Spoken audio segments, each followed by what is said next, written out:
Good morning, good afternoon, and good evening, my friends, wherever in this beautiful, wonderful, wide world you may be.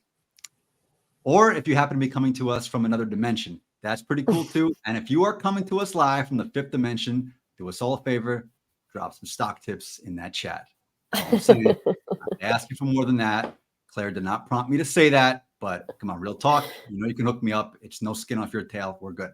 All right. Welcome to another episode of 40 Going on 4. Happy Friday. Really thrilled to be here today. This is the show that helps you at midlife or late early life or early late life or wherever the hell you are reconnect with your inner child and find that joy, spark, enthusiasm, and gusto again. I'm waiting to use the word gusto for a while. This is exciting. Yes. And since last week, we had a delightful Aussie guest on. It only stands to reason that we would have a Kiwi on this week. And do we have an extraordinary one on today? We have the great Claire Sewell coming to us live, actually from the French Alps. What's good, Claire? Hey everyone, so great to be here, Jeff. Thank you. Hello everyone out there. Yeah, you got to bring balance to this, don't you? If we've got Aussie, we've got to bring Kiwi. Can't have it on like tilted.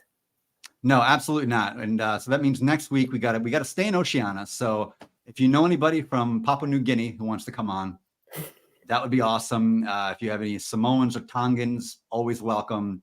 I'll do a haka when we start this thing. That'll be exciting. That will be exciting. Yeah, I mean, but let's be honest about it here. I mean, we can talk like real folk. Like nobody can do a haka quite like the Maori and the All Blacks. Like that's. I hear you. That's what's up. You know the deal. Are there any rugby fans? Let's hear you in the chat. We have the perfect guest on for that today. So Claire is somebody who we all know and somebody who we all love. And if you don't, then just get out of here. We don't need any hecklers today. It's too early. Haven't had my second cup of coffee yet. Claire is someone who really helps women get over that, go to the mountain of midlife. Does that sound right? Yeah, why not? And when people come to you in this place of, kind of those midlife doldrums, that heaviness, what do they present with immediately? What is the first thing that jumps out to people when you meet them and you have this moment of, well, then we have a lot of work to do? It's largely overwhelm, stress, the burden down with the seriousness and the responsibility of life. And that plays out in symptoms of, procrastination or just feeling like they're on autopilot. They've lost their joy, they've lost their excitement, and just feeling a bit blah, like a bit stuck, and wanting to get back and find their clarity and their purpose and their that gusto for life again. Gusto, there it is. This is going to be the gusto episode.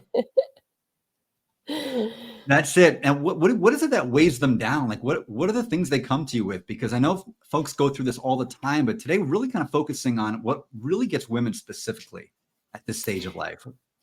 Yeah, I mean, it presents itself. So I talk about the symptoms, and the symptoms present themselves with challenges that they're having at work, or maybe like they got passed over a promotion, or and they can't really understand why or can't see through it. Like, so they can have like the day-to-day life challenges, whether it's work-life balance, or struggling with home life. So it presents as those types of symptoms. It could be like feeling stuck in their career, like they landed into a career, they've been in it for 20 years, they've woken up and gone, I freaking hate my job, like, what am I going to do? I can't do anything else. So those present as symptoms, overwhelm, stress. But the root cause of that is always, and this is what I think is the number one joy stealer, is this absolute identification with their inner chat, their inner narrative. So they you've got all the voices going on in their head, you should do this, you should be more prepared. Why did you say that? That was a stupid thing to do. You should have known better, like all that stuff. And that's just taken on as fact. And so they're so identified with this clanging gong that there is no room for any joy and excitement. And it's just like, go, go, go the whole time. And I've got this to do. And they've got, juggling so many different balls between work and home and, social and community, that it all just feels so serious. And it's all because of that. Now, you know what alleviates the heaviness? Our guy, Ken Dunner. Kenny, what's up, buddy? Because when you savor the flavor of the awesomeness in us, of course, for sharing our delectable, scrumptiously, deliciously, edibly tasty, good, heartfelt thoughts. I'm hungry. You want to just bug out and get some Ken, food? I love that. We All just those get out of here and beautiful start eating. Like we just wrap this show words. up. And that's it. You know, that I think what you said really speaks to something people deal with a lot. And I know you talk about this, and I'd love to hear your thoughts, kind of elaborating it more. But that inner bully, the one that's just constantly in our ear, like, how do we deal with that inner bully? It's a great question. And the first thing, and I think it's one of the easiest things to do, is because we're so identified with it, we've got to start really seeing the separation, that we aren't our thoughts, like that we're not our thoughts. It's not, our thinking isn't the truth of us. And there's this like funny, just a demonstration, like I can say, like I can point to my nose, and you say, well, like you point to your nose and you say, well, I'm not my nose. Or here are my fingers. These aren't my fingers. Or here are my ears. I'm not my ears. But these are my thoughts. Oh, I'm definitely my thoughts because this says I am. And so we're so identified. So we want to find, get some space from it. And the first, like a really easy example to do with this is just to start noticing every time you have a thought that contradicts your experience of life. So, for example, whenever you said, I really don't want to go to that event tonight, it's going to be so dull, or it's going to be so boring, and then you've gone and it's been amazing. There you go. That's identity. You're not your thoughts. Hey, Maria, great to see you. And so then it's things like, well, when have I said that I definitely could never do that, or I hate that, and you've gone out and you've smashed it and you've been really good with it. So really starting to see that just bringing it out of our heads onto paper and looking at the validity of our thinking. Well, is that really true? Starting to question it. I call it self-inquiry. Just bringing them into the light, getting conscious of your thinking on a day-to-day basis, and just start testing it. I like that. So this idea that you are not the bully and the bully is not you. You are two different things entirely. We conflate them a lot. We hear the bully like, well, it's obviously me getting down on myself, being hard on myself, giving me the business, but it's not you. It's this other thing. And like creating that separation between you when that happens. I look at that kind of inner bully almost like, somebody like in a back alley walking late at night and they show up and they kind of pin you against the wall and they pull up the jacket, they show a piece like, yo, I'm taking your joy, give it to me, nice and easy, nobody gets hurt. And you realize, wait a second, you're not mugging yourself of the joy, something else coming to get you. So yeah, I like where you're coming from with that. That makes a lot of sense. That's such a great analogy. I love that. And so recognizing in that dark alley, when you've got the guy, the person's coming at you, you're coming at yourself, you just go, you're an illusion. I'm going to walk right out of here. And that's how you start learning to move through your self-doubt and your insecurities, and just recognizing that the thinking that you have in your head isn't real. It's not true. And it's not you. I love that. Andy, welcome to the show, man. It's good to have you with us here. Hey, Andy. And coming to us live from the UK, which is awesome. It's about happy hour over there too. So really excited that you're joining us during happy hour, which is exciting to me. Pour one out for me, my man.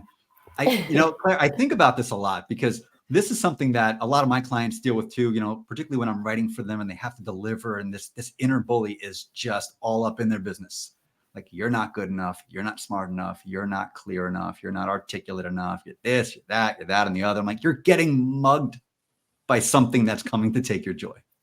Yeah. And don't let it happen. So now there's different ways of dealing with muggers. Now you can't call like the happiness police to come and get you, because, and the mugger's just going to come right back. They're going to let them out. They're going to get you the next day.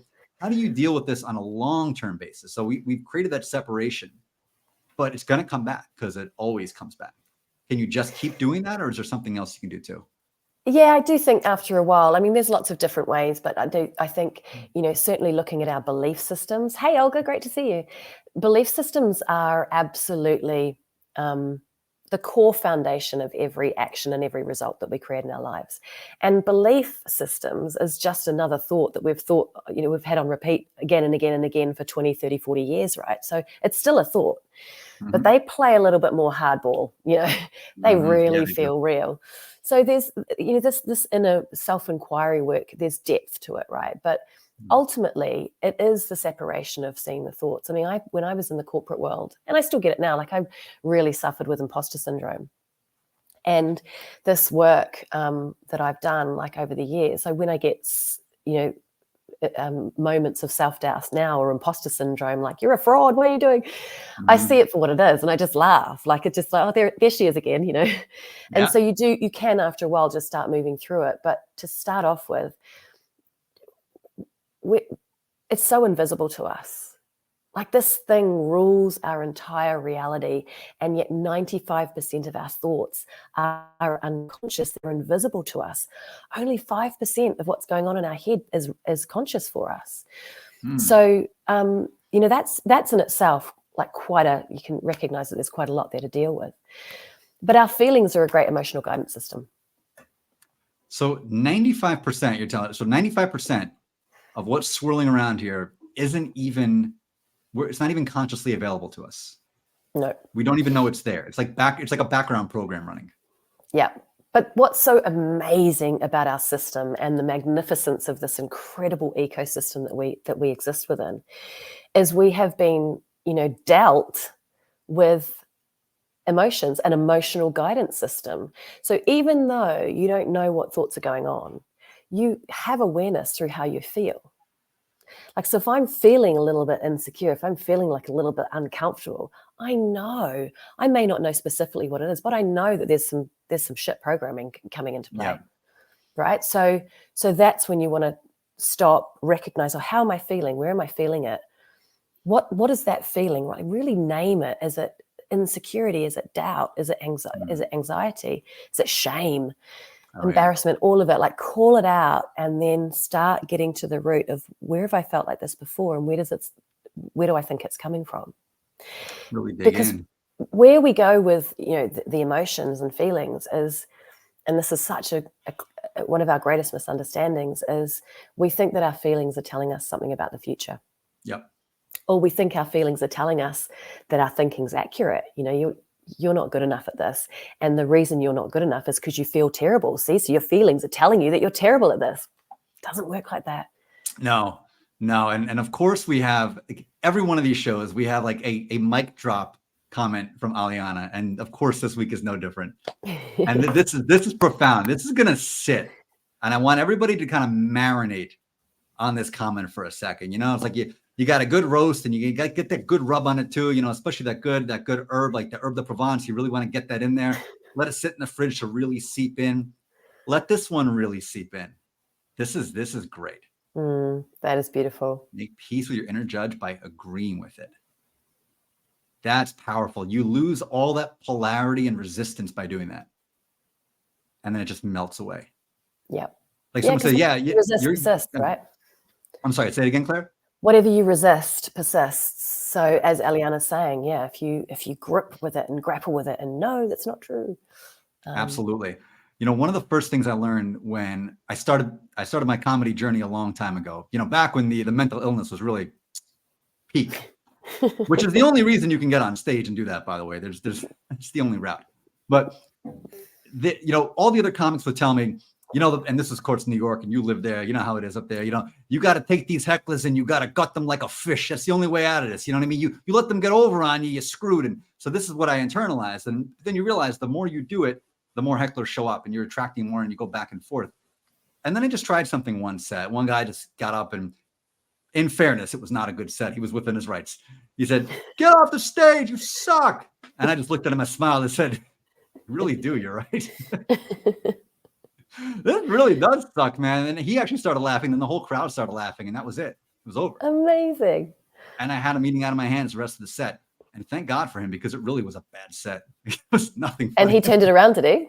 He did. Amazing. He did. And just I leaned into the energy of it. So like the external bully is just the internal bully being projected back at you. That's so powerful. that is such a powerful realization. Like I always talk about go within and you'll never go without. Like what we think about ourselves, our self-perception is projected in the external world.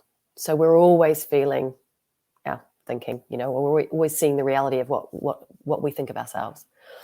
Absolutely. And that heaviness comes back to us. So on that note, when you work with a lot of clients, who are at that kind of midpoint of life, and what would you say really weighs them down more than anything else, that they come to you, it's almost like a boulder that's sitting on them?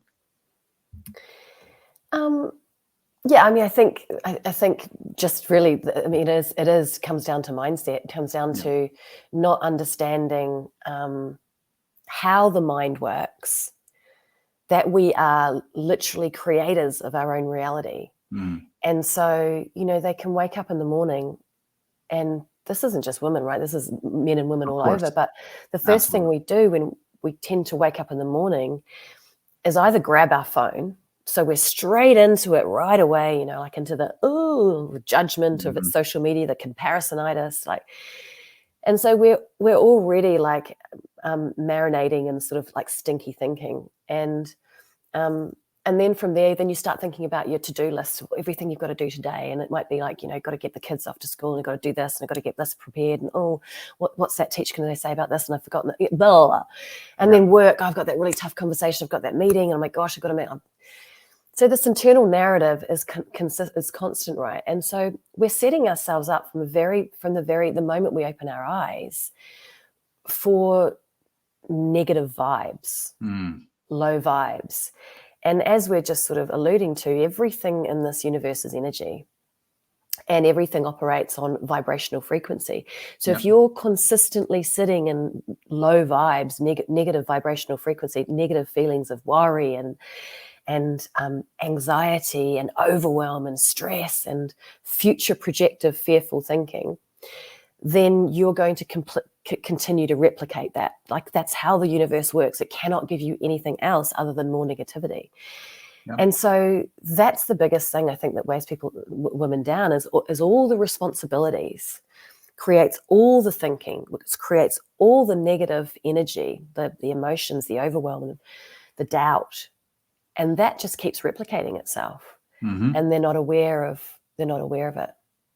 I love that. And I think it speaks to the idea of almost like a raging forest fire, where the idea is, okay, and this tree begets the burning of that tree, begets the burning of that tree. And then it's just this massive out of control fire. So, okay, but we're going to fight it now. Got a gallon of vodka here, got a gallon of rum over there. Bring it down. Let's go. Got some ethanol. Let's pour it on. Gets even bigger and bigger and bigger. Yeah. And then we're wondering, well, why aren't the fires being put out? I'm pouring as much vodka on it as I possibly can. That's how this works, right? And you realize every fire will eventually burn itself out if you don't pour vodka on it. Yeah. If you don't give it oxygen, right? Yeah. Andy, by the way, you can catch the replay of this anywhere on Claire's profile on LinkedIn or my profile on LinkedIn. So just connect with us, follow us, and you can see the replay anytime you want. So I really wish that I learned it in school as well, Andy, and I really wish that they teach every child this in school. And, we have been blessed with the most powerful, magnificent, creative tool on the planet that sits between these luggy things. And we were never given the instruction manual. And in fact, worse, we're taught the opposite of how it works. We're taught that everything out there is what brings us joy. Like, get the good job, get the good grades, work really hard, get the good job, get the girl, get the guy, get the children, and then you'll be happy. Joy is an inside job. It 100% comes from our thinking. It can't come from anything out there. So we're living in a rat race. We've got millions and millions of people on a hamster wheel trying to get joyful. And they're on the wrong track. Yeah, they're chasing dopamine hits of happiness and conflating that with joy. And let's talk about that, the difference between joy and happiness. And how would you define the two?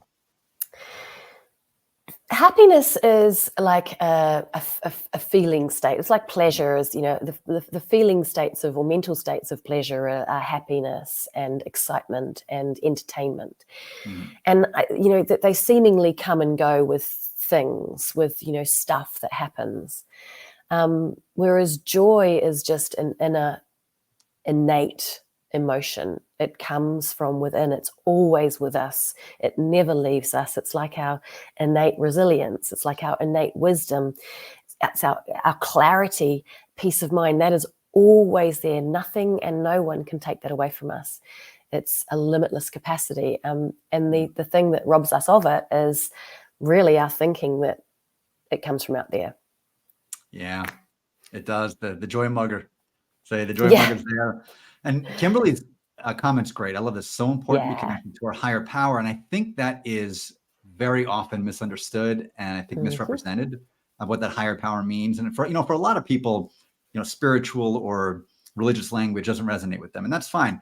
But I think it's interpreted that way and say, well, there is no higher power, so I don't want to hear it. And, and that's, again, whatever floats your boat, however you live, that's fine. What isn't fine, though, is the denial that you are connected with everything. And this happens on the most basic scientific level, too. So if you take all the other stuff out of it, take all the tarot cards and all the readings and all the crystals, take it all out of there, take everything you learned in church, take it all out. Come right back to the source of it. If that's all you believe, that's fine, too. You're still connected with everything. You are still subatomically part and parcel of all things. And that ultimately is the higher power. So if you connect with that, no matter what your belief is, you're always home, always.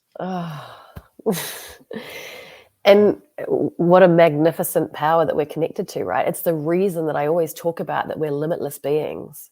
It's the reason I talk about that we are this creative force and we can create whatever reality we want because we're connected to it all anyway. We are it.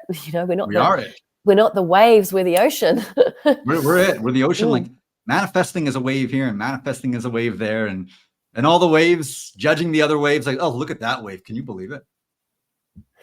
Yeah, exactly. Wave. What a stupid wave. Yeah. So glad I'm not a wave like that. If you mock someone, you're mocking yourself. If you judge someone, you're judging yourself. Yeah, can you believe that wave? Can you believe that wave came on the beach like that? Oh, can you imagine? So what's Andy saying? It's like the joke of the Buddhist who asked the hot dog vendor to make him one with everything. After paying the vendor 20 bucks, the Buddhist hung around and asked for his change, and the vendor replied, "True change comes from within." Nice, love it, Andy. Boom. Beautiful. That's it. There's look at the gorgeous waves on the screen. Be still, my live streaming heart. Yeah. There's something really magical when you kind of lean into that again, and then you see the wave in everything. You see the wave in this mic I'm talking into. You see the wave in this water bottle. And I'll be honest with you, though, and this is like real talk here. I don't see the wave in this marker. It doesn't stick. It doesn't like come off well. It doesn't stay on the board the way I need it to. So, God, can you believe this wave? Look at this wave. Ugh. Yeah. So, all right, guilty. What do you want? Well, it's like we're talking about you see it, you don't see it, right? You see it, you don't see it. That's it. And that's the dance we're playing all the time. Am I the marker? Am I not the marker? Right. And this is something too. We were talking about this in kind of the green room. I keep saying that, but what the hell? I know, it makes me laugh. Yeah. How this game of like constant, like Alan Watts said, hide and seek with the universe. It's like, I am everything, but I'm not. But I am, but I'm not. And how do we give ourselves grace? Because this happens to us all the time, and particularly as we get into this like midlife morass. Yeah. We have this moment of call it enlightenment, illumination, connectedness. And then all of a sudden something will happen and we'll fall back into all these awful thought patterns again, that inner bully, this feeling of I've got to do this and I've got to do that and I've got to look good and I've got to make this money. And that suddenly becomes important again. And then you're like, wait a second. I thought I was past this. What happened? So how do we give ourselves grace when we get dragged back into that 3D mud, as I call it? That's a great question. So I think there's a couple of things. And this, I go back to the point of self-awareness all the time, of being aware. Like, you can't change anything that you don't have awareness of. And so really practicing awareness. And it could be, I say with some of my clients, like when we're just starting out, like set your alarm for like, 10 o'clock in the morning and then 2 o'clock in the afternoon and 7 p.m. at night. And just like it for 1 minute, just get aware of what have you been thinking for the last 10 minutes? What's been going on for you? So awareness is everything. Like it's really key. That's the first thing. Secondly, the way that we can counteract that is to set up practices where we can start becoming quiet within. Like we can start silencing that inner bully. We can start this is part of the separation technique as well. And so like one of the most basic easy things you can do the first thing you wake up before even getting out of bed is practicing gratitude. Like we so often go for our phone, and it's the worst thing that we can do for ourselves and for our energy and for our cells and from our health and from our mental perspective. It's just the worst thing we can do. So before you go for that, like I'm not trying to change you reaching for your phone, but just as soon as you open your eyes, like put your hands up in front of your face and start counting off 10 things that you're grateful for and spend 30 seconds on each finger. Like, so you can start with the basics if this is new to you. Just like, I'm so grateful. I can get grateful about this every freaking day. I'm so grateful I'm in this delicious bed that I can have a good night's sleep, and you really get into it and you can feel the deliciousness of it. So really get into the feeling of appreciation and gratitude and do that on the 10 fingers. That's 5 minutes out of your day. Now, people might roll their eyes at the whole gratitude thing. What a bore. This is like, I've heard this 100 times, but we go back to that thing about energy. And if you're vibrating at the cellular level of gratitude, which is one of the highest vibrational frequencies we can be resonating at, which is like love and joy and gratitude, then you're setting yourself up to, once we're in that high vibrational frequency, we're going to be attracting more of the same thoughts, more things. And when we're thinking great positive thoughts, then we're creating a reality of things in front of us, of experiences that we can feel more grateful for. So that's the whole reason of gratitude. So we're kind of training ourselves to get out of that negative, shitty, low vibrational mindset that's going to be creating more of that, and create an environment where we can raise our cellular, our cellular vibrational frequency. And it feels good too, right? You want to feel good. I don't believe it feels good. So it's just a small little practice, but those are some of the things. And meditation, like it's got such a bad rap because it's so difficult because this is so busy. But just starting with 10 minutes, which is what I did like a couple of years ago, and it was hard. Yeah, these things are really hard. This thing has been on autopilot for most of your life, and it's set to beating the shit out of you, right? Meditation's not easy, but it settles it, and then you start getting into connection with the oneness, the higher power, source, whatever you want to call it. And it starts transmuting your thought patterns so that you can start resonating at a higher level. We're not living this life on our own. We're designed for joy. So if we can get ourselves into states where we're settled, where our mind is settled, and we can connect to this creative force that's like we're marinating in, then we have, it does the work for us for creating a life of more joy. It's incredible how powerful that is once you lean into it. And I was the biggest skeptic on earth forever. I mean, and this is part of it. It was, I'll be honest with you, I didn't stand a chance. I come from born and raised in New York City, comedian. You put these two things together, you're going to get the most cynical person on this planet. And my God, did I live that role well? And did I live that role for a long time? Did I just talk about marinating it? My God, that was me forever. I said, don't give me that woo crap about love and vibrations and this and that, you pseudoscientific frauds. And I don't want to hear it. And it's funny, the more I was in that space, the worse life got. And the more combative I felt toward myself, toward the world around me, the more hostile I felt. And, at some point you realize, well, maybe if this isn't working, maybe this is not the right way. Just maybe.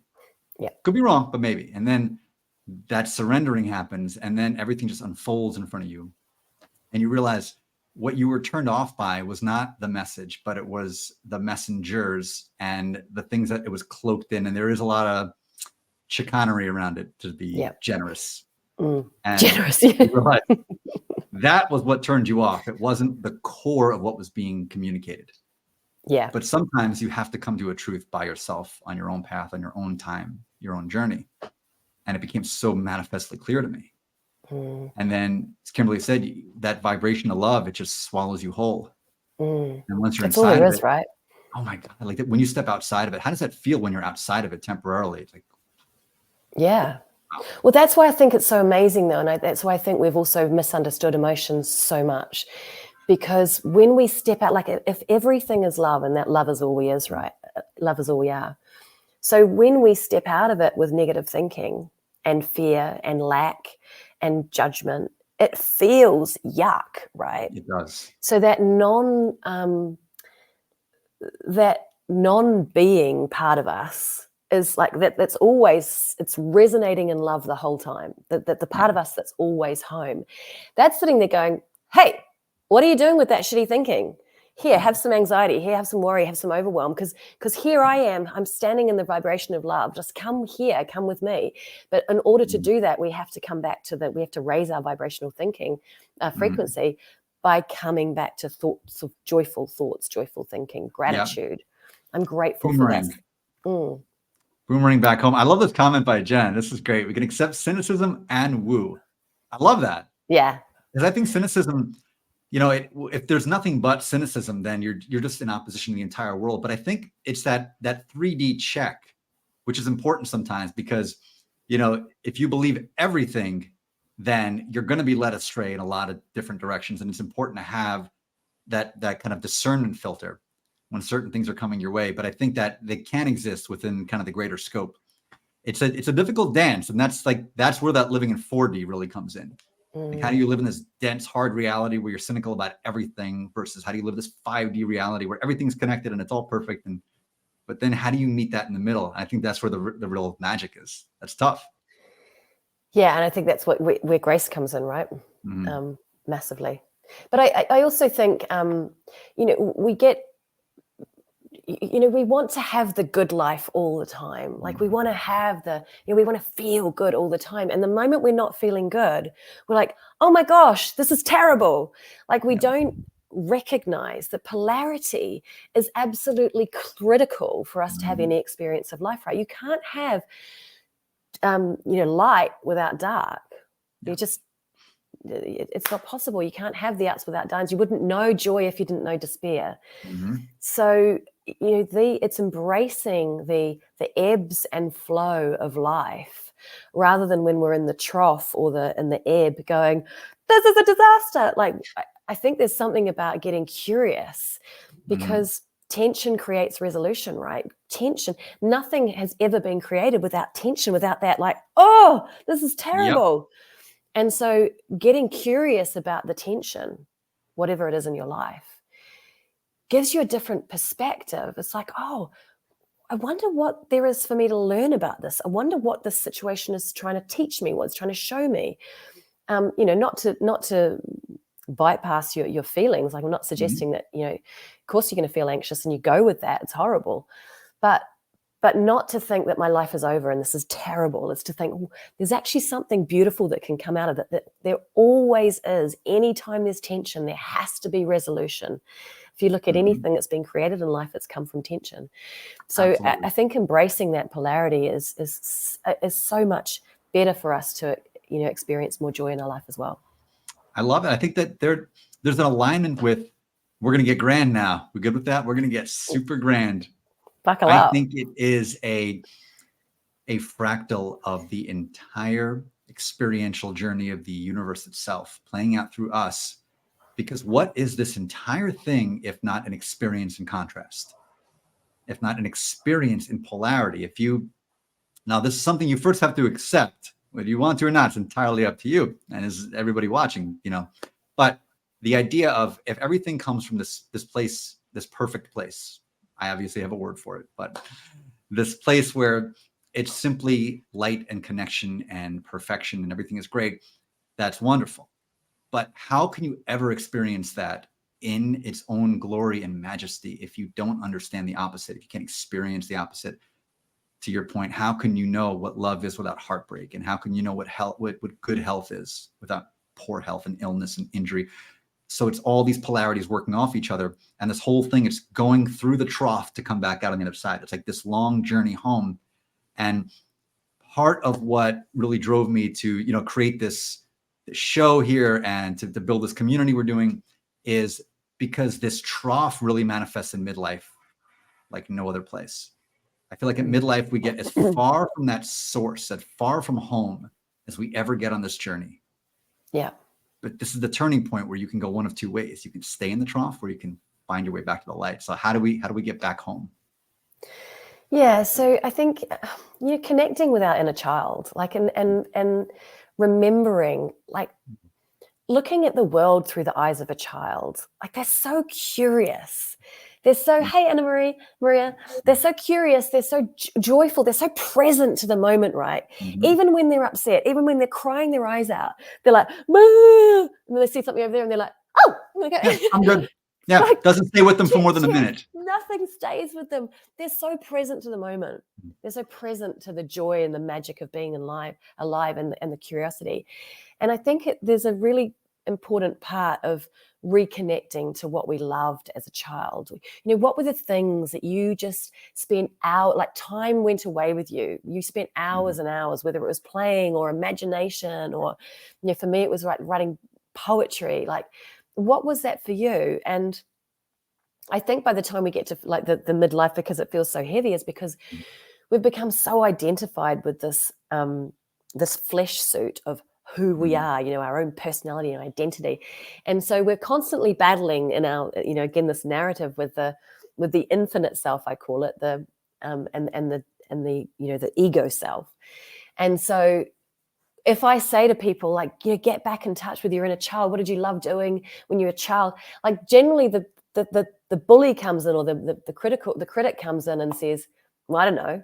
And I couldn't do that. Like, I can't that's just childish. I'm an adult now, right? So we immediately want to barrage that idea, but go deeper than that. Go beyond this and really get in touch. Like, just remember, and then start playing around with that. I was speaking with one of the women in my community this week actually, and she was talking about finding more joy. And she's recently gone out horse riding, and she sent me a voice note on it, and she was like, oh my gosh, I remember what it was like. It was so joyful. I remember everything, like when I was a child. Like, so it's that, like, what is it for you? Getting back to what brings you joy, just remembering, and then spending more time doing that. Leaning into it. Really leaning into it. We used to do that too. Actually, it was the horses and the ponies that really gave us joy too. Growing up in Queens, you go to the racetrack, you lay $20 down. Let's go. Come on. Let's go to place. I love that accent. Don't tell me you don't miss it. I know you miss it. Yeah. And it's, we've got to make space for ourselves. We're so, like, all the responsibilities, and, I hear this all the time. I don't have time for that. I don't have time for meditation. Or I don't have time for gratitude. And you don't have time not to, because your life is being sucked out of you minute by minute when you're not doing this stuff. Oh, I'm going to do a LinkedInism now. Louder for the people in the back. Yeah. I loved your post that you did about that. It did make me laugh. Say it again, Claire. We don't have time not to. Yeah, we don't have time not to. I mean, if someone says to me, like, I don't have 10 minutes to meditate, you're the one that needs it the most, pal. You need to spend 3 hours meditating. Yes. Yeah. The too busy, this and that. Yeah. Yeah, we owe it to ourselves. We really freaking owe it to ourselves. Like, we owe it to our joy. We owe it to our children, the examples we're setting, to give time to ourselves, to love ourselves and come back to the truth of who we are. Because at the moment, we're so stuck up here in the fiction of how life works and who we are. And there's so much more available for us. That's just it, the fiction. It's a fiction. It's a story. It is nothing more than a story. It's a game. And if we think it's real, ask yourself how real it would be if somebody, and I hate to use violent examples again, but somebody bashes over the head with a crowbar And the New next day you wake Yorker. up. Yeah, of course. Well, this is, it's baked into the cake. Let's say you wake up the next day and you don't know who you are. You don't know what your name is. You don't know what job you have. You don't know who your family is. That moment, it will become clear as day that it was all just a story. And this new you now, who has still his executive function as a person, but has no attachment to that story anymore, you quickly realize it was all just a construct the entire time. Yep. And you can write a whole new story now, branching off in a Yeah. whole new direction. Now, you may want to go back to your old life if it served you, but if it didn't, hey, you've just been given the gift of the reboot button. Change it. There's this a book called The 5 Regrets of the Dying, and it was an Australian I can't remember what the name of the job is, but she was nursing. She nursed people for about 12 years before they died, and she wrote a book about the 5 things that they also. The number one regret of the dying basically was, I wish that I'd lived my life for me rather than living it how everyone else wanted. How I thought everyone else wanted me to live. And when I read that, I literally cried, because can you imagine being on your deathbed and looking back at how life could have been so different for you and having a regret on the way that you lived your life? I can't think of anything worse. It's never too late to become who you could have been. Yeah. And that, it breaks my heart when I see that. And you could always tell the people you meet at their latter stages of life. There's always the two kind, and you have the joyful kind and you have the really, really miserable types. And the miserable ones are, and it's not circumstantial, it is based on how they lived and how they pursued their inner truth and their inner fire. And the ones who have this joyfulness about them, this playfulness, doesn't mean they lived that the whole life, but at some point the light bulb went on and they made that shift, and you feel it palpably in them. Yeah. And I think it's really important to make clear as well, this is an innocent misunderstanding, right? We don't do this to ourselves, willingly. We are caught in this trap of how life works, and it's reinforced in the external world as well. Like, as soon as we go to school, we're conditioned to believe that, you're as good as everyone else, or the average of everyone else, or we're marked on, unless you get A's, then you're not going to have a good life. Yeah. And we're marked on not our own individual amazingness. We're marked on, these average qualifications on how life should be. Yeah. So we're constantly told that we're limited and lacking. And then we go into the corporate world, same thing. You're judged by your self-worth comes from how much money you're earning. Like we live by, or what our title is. So we live in a world that is continuously reinforcing this lie that we're limited and lacking. And so it's a totally innocent misunderstanding, So this, I know that this, there's only a certain type of clients that work with me because they don't get it and they're not interested in hearing it. And that's cool too, And I think we can sometimes come to this, when we're ready. Oh yeah, big time. And I love the fact that people do work with you on this, because it shows that inner fire is still there and it's screaming at them, let me out. Let me come out and play again. I'm not done yet, but I need somebody to help bring it out, because whatever I've been doing is not getting me there. But they're willing to make the investment in you to get there. That's amazing. Yeah, and I love that. I think there's 2 points about that. I think it's so common when I'm speaking with my audience, which is female leaders, that at some point in our conversation they'll say, "I just know there's something more. I just know there's something more for me." And that's the universe, like knocking on your heart, like there's more for you. There's more for you. Screaming at you. Yeah. And then that point where they go, "Yeah, let's do it." Like that point is such a point of joyful celebration, because they're giving back to themselves and they're starting the journey of who they truly are. Like I couldn't be more happy when someone says yes to working with me for the infinite exploration that comes out of this work, right? I started this myself probably, 20 years ago, and it's still unfolding for me, and I still love it, and I still am in awe at how magnificent we are as human beings and what we're capable of. I think that's such a good point when you say still working on it, because I feel like there's a misconception, particularly with people who are coaches, that they got it all figured out. They got it now. They've been through the valley of fire and they came out on the other side like that. I'm good. You come to me now. I'm your Yoda. I got you. Yeah, we never get it figured out, do we? Does No. anybody ever really get it figured out? Truly. That's like saying, what is the universe, right? Like that's like saying you've got life figured out, you've got the universe figured out. You know, I live in joy for a large percentage of my life, and I'm always still getting stuck with you know, like I still miss it, you know, and then I like we said, you see it, you don't see it, but through my practices and through my understanding, I can come out of it a lot quicker. And that's the difference, I think, of getting on this journey. Like you start becoming so aware of your inner chatter, and you start guiding it, and you start nurturing it and nourishing it. And my life practices are so different now to what my life looked at 5 years ago, certainly 20 years ago. You know, and that's because I can appreciate how important this is, how important it is to nourish and nurture what's going on here. Because we are creating our reality through it. We're creating our reality through this incredible system, within this incredible system. Creating. And I love that. That's what it is. It's creating. Yeah. There's a constant state of motion and creation. Like Aliana said, you know, maybe there's nothing to be figured out. Maybe it's just expression and experience and creation. For evolution. Its own sake. Expansion. Constant, yeah. Just cause. Yeah. Yeah. That's it. People can't accept that. I would say a lot of people can't and won't accept that, because that goes so counter to the programming that we've been fed and inculcated with since we were kids. This idea of there's a point to everything. And I know we talked about this in other shows, but this idea of, you know, you teach to the test and you get the job, so you get the paycheck. It's like the goal is everything. But what if it isn't? What if the experience is the goal? Until you get to the next experience, and on and on and on into infinity. How cool is that? And how much pressure does that take off your plate? I was just thinking that, right? Yeah. Like, it's so liberating, isn't it?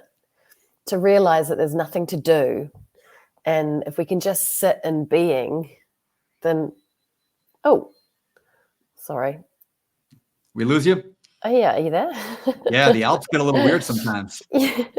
Don't tell me there's another Panzer invasion. I thought we were past that. The gremlins, the tech gremlins.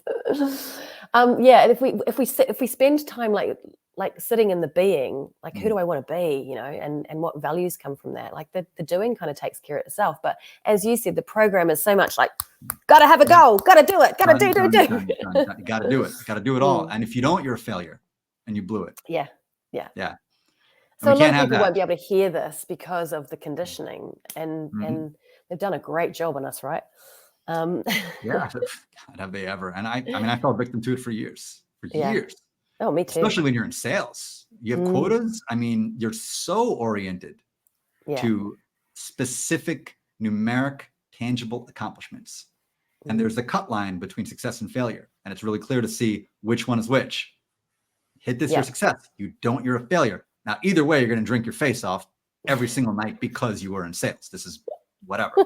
But that doesn't seem to make a difference for anybody who's actually doing it. But in terms of the actual perception, and you're on the board as you're making President's Club and you're going to Barbados, or you're not, and you're working weekends to make up for it. But it's either way. And I've done both. Yeah. And neither one is fulfilling. I'll tell you that. There's something about, like, though, I think, you know, with sales teams, and this is where I could really see some value and some difference in the understanding with this, is when you look at that, I think it's, I can't remember the guy's name, but he wrote that book, The Inner Game of Golf. And the formula is performance minus, our performance equals potential, our limitless potential, minus our mental interference. And so with sales, there's so much mental interference, right? Like, what do they think of me? What do they think? What's going to happen here? What if I don't make my sales quota? And what if I don't do this? And I'm going to get fired. And that in a narrative's for anyone, right? But it's more. I think it's more particular with sales because their self-worth is set on what where they have their target or not, right? Seemingly, yeah. And so when you can remove that mental interference, and then they can show up at work with all that going on in their head, with a mental clarity and a presence, that it's fascinating to see how salespeople just change the game astronomically from that one come from? Completely. I noticed how different I was doing sales for somebody else, selling somebody else's stuff so they can get all the money versus selling within my own business when I started it, and how dramatically different it was energetically.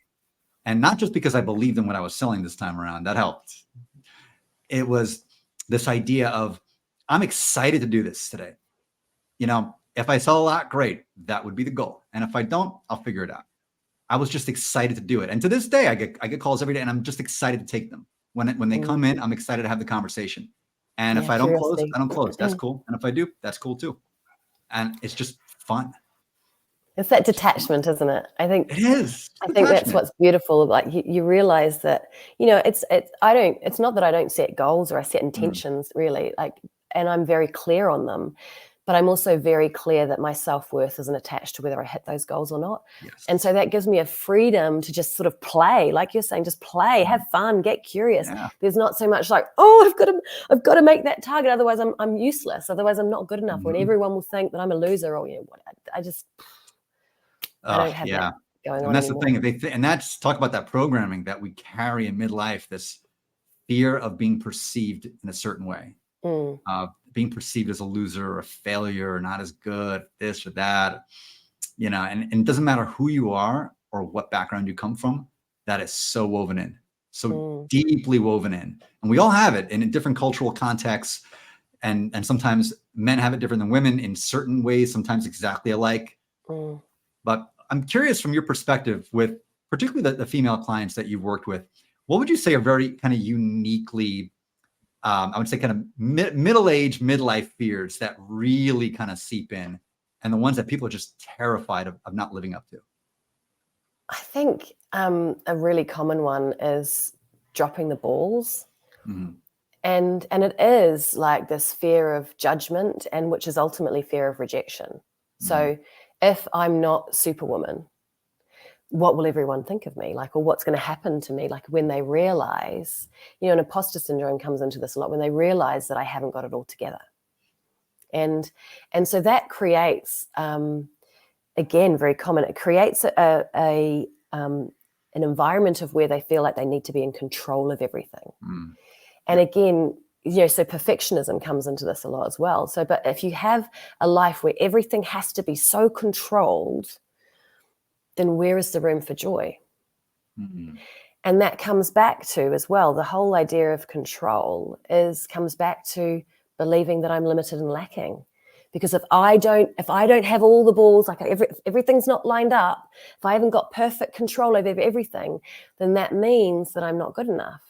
That means that, you know, I'm going to be judged, or I'm going to be outed from my job, or whatever. So it comes back to that, like, you know, that limited and lacking, that I'm a separate self having to do everything on my own. Everything. But it's a big one, particularly because, you know, women are, you know, we're natural nurturers. And so we do take on responsibility for, you know, for obviously for our family and for our friends, and we're caring and nurturing.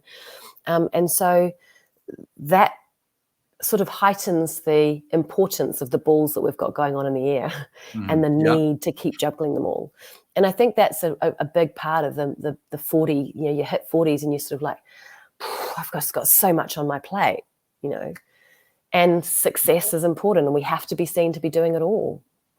But we talked about work-life balance as well, right? And I think that's another myth of thinking that, you know, we can certainly do it all, but thinking that I can have to have everything, you know, at the same balance as everything else. Like there's going to be times or seasons where you're focusing on work, and, you know, family, you can't be there 100% for your family. And then there's times when you're 100% for your family and you're not focusing on work. There's this whole work-life balance of everything has to be like balanced. It's fictitious. It's fictitious. Everything, all the time. You know, you're spinning the plates. Yeah. All the time, constantly spinning the plates. Well, good luck with that. Seriously. I was just feeling a bit of anxiety thinking. Let me know how that works out. It's real. It's real for a lot of people, and I get it. I get it, you know, and that's why I think this work is why I'm so. It brings me so much joy to share, And because it's such a release of that mirage of who we think we need to be, and really birthing the truth of the magnificence of who we are and the capabilities and the potential that comes with that. And certainly joy is a major factor when we can get rid of all the head stuff. Oh, that's alchemy at its finest, isn't it? Take that heaviness and you just turn it into gold, which that's actually a really bad idea because gold is really heavy and that might crush a couple of ribs. So don't do that. Don't alchemize it into gold. Just get it off you. How's that for you? Just move it through. It'll be a visitor. From lead into bubbles. Yes, there it is. There it is. Like, I see you. I recognize you. I understand who you are, what you are, why you're in my ear. I know why I believe in you. Heaviness. I know it. I get it. But you're not me and I'm not you. You're just stuff. You're just thoughts. You're just passing circumstances. Like, no matter how much you're dealing with at midlife, you will not be dealing with it forever. Yeah. You won't. Everything is transient. All the responsibilities you have on your plate now, you're a parent, you're racking your brain about these kids. They're driving you nuts. Guess what? They will not be in your house forever. And if they are, that's a different conversation. We got bigger problems. But well, it's also thinking that you can, we're all electromagnetic beings, children included, and children sometimes have, well, a lot of the time have it more together than we do. They're great teachers. But thinking that you can control the way, or you want your child to be brought up exactly the way as how you think. I mean, that's the utmost in ignorance, isn't it? Mm-hmm. To think that we can control anything, actually. Yeah, we try. It's misunderstanding of how it works. Yeah, we sure do. We sure do try. Do we ever? Think about those relationships, the really strained ones between grown adults and their parents. And think about the great relationships. And there's really just one common thread you see with both. And the strained ones are always the parent is trying to impose their vision of how life ought to be on their child, on their grown adult child. And they're highly critical of every little thing which doesn't match up exactly the way they think you ought to do it. Versus the other parents that are just super chill. Like, they just love you. That's it. They just love you. They've got your back. No matter what you're doing, they're there for you. If you're struggling, they're going to help you out. If you're doing great, they're going to be your biggest cheerleader. But either way, they see you as an autonomous person having a journey. They're just there to love you and support you. And those relationships are incredible and they're inspiring. Versus the other ones, and you see it, like you see it immediately. And then, but if you're inside of it, it's hard to see sometimes. Like, why is my mother driving me nuts? Yeah, and no judgment, because I don't have children, right? So people, parents often will hear this and go, you don't understand. And I totally get it. Yeah. And it's not to say that there's no that rules and regs aren't necessary, but there is a way of nurturing someone to recognize that no matter what happens, they're going to be okay. Like that inner well-being, that innate well-being. And in order to nurture that in someone else, obviously we've got to nurture it in ourselves. You can't teach anything if you haven't got the lesson yourself, Yeah. And we're massive, children watch us. Like, I see my nieces watching me all the time and mimicking and from what I do. And so we've got to be the lead, don't we? Yeah. My niece was watching me play chess with her in December, which was probably a really bad idea since I'm not a great chess player. So she's learning all the wrong techniques. So just a little lesson out there, folks. If kids are watching you, make sure you're on your game. You're not doing them any favors. Doesn't matter what you're doing. Or it's a great lesson to know that failure happens, right? We all stuff up. There it is too. I'm just human. I know, I'm your superhuman Funkle, but at the end of the day, Funkle, I love that. Yeah, that's the best part. You can just be a Funkle. You go down there, you spoil. You can't really be a font though, can you? That doesn't really work. No, it doesn't. I mean, it can, and then you get a lot of crap from a lot of other people, but. You're on tour with your band, 50 weeks out of the year, you pop by, you give the kid a gift and you bug out again. And it sounds kind of fun. So, bug out. That's such a Top Gun reference. Yeah. One of my favorite love a good Top Gun reference. Actually, that reminded me of something I wanted to bring up there. We talk about not looking at your phone first thing when you wake up and letting that heaviness just kind of seep over you. I think one thing you can also do, if you're not a meditator, and you're not into gratitude, and I think these are great things to be into, but if it's not your thing, there's other ways to do it. Find something which just makes you laugh. something which is a go-to. You can pull up on TV or even on your phone, and you're not supposed to look at your phone, but curate your phone experience. So don't let other people implant stuff into you, social media and otherwise in the news. Find something which you just love, which brings you joy, which makes you laugh, makes you want to dance, and let that start your day and watch how your day changes. Yeah, such a great shout. Like there's so many different things. It could be just like movement, like it could be like laughter is amazing. It could be reading a book, you know, like whatever lights you up, like whatever you feel and hear brings you joy. Just do that in the morning rather than, you know, give to yourself first. Give to yourself first before giving to the rest of the world. But I think it must have been a couple of years ago. I went to one of those laughter. I was at a networking event, that's right, online. And one of the guys that came in, he was just like a laughter specialist. And he just got us, just started laughing, you know, so you're like, ha, ha, ha. He goes, do this, ha, ha, ha. So we're like, ha, ha, ha. And everyone's looking around like feeling really weird. But after a while, just watching everyone, it was so funny. I was doubled over within about 10 minutes, just crying with laughter. Was it Pete? Pete McCann, the laughter man? Was that it? I think it was. Yeah, it was him. Yes. I love that guy. He's incredible. He's amazing. He's so fun. Such a wonderful spirit. It was so joyous. And that's the power of laughter, right? It is. Laughter is the quickest way home. Yeah. That is. That you want to talk about the bullet train to get home? That's it. Laughter will get you back to yourself because you're not thinking when you're laughing. You're just laughing. You're not overthinking. You're just enjoy, aren't you? Yeah. You enjoy. Yeah. That's it. It's as simple as that. Magical. How incredible is that? I love laughter. I just, you know, if I watch anything on TV, and I really do, but my go-to is always like Live at the Apollo or, you know, some like sort of comedy special, like it just stand up. It's my release. It's just pure joy. Yeah, don't ever watch any of my stand-up. You won't have any joy or release. And now you're like, what am I doing? What am I doing with my life? I'll never get these 10 minutes back. I remember just binge watching your posts, binge reading your posts one day. It's just like, it's so funny. God help us all. I just sit there and go, how do you think of this stuff? Like your mind. I don't. And that, you know what? That's what it is, honestly. That's the secret sauce. I don't think of it. Love it just comes to me in this moment of joy. Whenever I write any piece of satire, I have two thoughts in my head. I laugh and then I just start typing and it just comes through. And then I look back afterwards and I have no idea what I wrote. I don't know how I wrote it. I know I couldn't do it again if I had to. So I just hit post. I don't care if it's 11:30 at night and I don't care who's reading it. I don't care where it gets.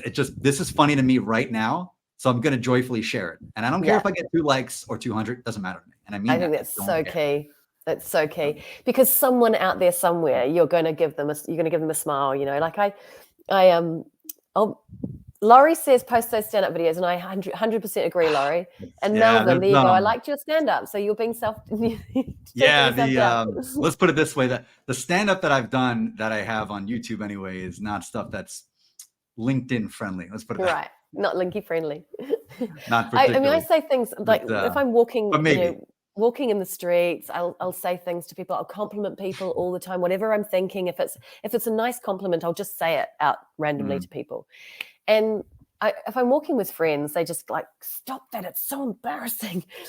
But you just never know, right? You never know when someone's just going to like just give them a little joy burst or like a smile on the face or just to perk someone's day up, right? You act from a place of joy and creation. You are subconsciously putting it out in the field that everybody else has permission to do the exact same thing. You can, you know, they say dance like no one's watching. I've danced like no one's watching. Then I find out people actually were watching. I have, and then I dance even harder. I'm like, screw it. This is fun. You know, I'll do that sometimes in the morning. You know, I'm firing up some breakfast. I'm making an omelet. And I said, my neighbors can see, you know, from like across the yard and everything. And I know they're looking at me. I'm like, what's up? And I just get after it even harder. You know, I don't care. It's fun. I enjoy it. But it gives them permission to dance too. Like, you get after it. Let's go. What are you waiting on over there? Come on. Totally. And the field is always listening, right? Always the field listening. is always listening. So what do we just like, that's why we've got to be so mindful about what we're putting out all the time. Absolutely. So whatever you can do to get that energy level where it needs to be, if you're going to laugh, if you're going to dance, if you're going to singing and dancing are great for the vagus nerve, by the way. Amazing. Humming even. You don't even have to sing, like humming, great for the vagus nerve. Yeah, and of course, really connecting with the vibration of the universe, it's all good. To be clear, not the Las Vegas nerve. That's a different nerve that'll hit you in a different way. Fun way, great like way. like a ton of bricks. Yeah, different kind of nerve. Claire, this has been amazing. What parting message would you give the folks watching today about, I know that we've really focused on, kind of women at midlife, but for anybody watching, what would you say is the quickest way for them to come home to themselves every day? Oh gosh. I'm going to come back to awareness. Like, just start thinking about your thinking and really be present into the moment, present in this moment. Like, I look out now and look at the window, and like there is beauty all around us if you're open to it. And when you start recognizing beauty, you're already on the way. Like, that's home. Like, you're already on the way home. And the more you can see the beauty in everything, the closer. Well, that's it, isn't it? That's it. Beautiful. So I guess just stay present to the moment. Stay present to the moment and get wise to this stuff. That's it. Get wise to it. And now I want to give a little plug over here for all of you who are still pondering maybe going somewhere this summer. Want to take a little bit of a vacation, and I cannot recommend enough going to beautiful Kearney, Nebraska. And if you don't know why, read this book and you'll understand. Friends, can I just double? Yeah. I don't want to plug that book, because that is what I was just saying to you before. Like, it's just been it was the most joyous book that I've read in a very long time. It's 3 hours, folks, of pure bliss, and I would highly, highly recommend it. It's an amazing book. Thank you. That's very kind of you, Claire. I appreciate that. And for those of you in the DC area, come on down Thursday, July 27th at Arlington Rooftop Bar and Grill to meet a community of people who are also coming home to themselves at midlife. It's going to be a really fantastic LinkedIn meetup. Hit me up in the comments for more details. Claire, I cannot thank you enough, my friend. This has been awesome. And everybody in the comments, thank you so much for joining us today. Yeah. Happy Friday. Love you all. Thanks, everyone. Goodbye.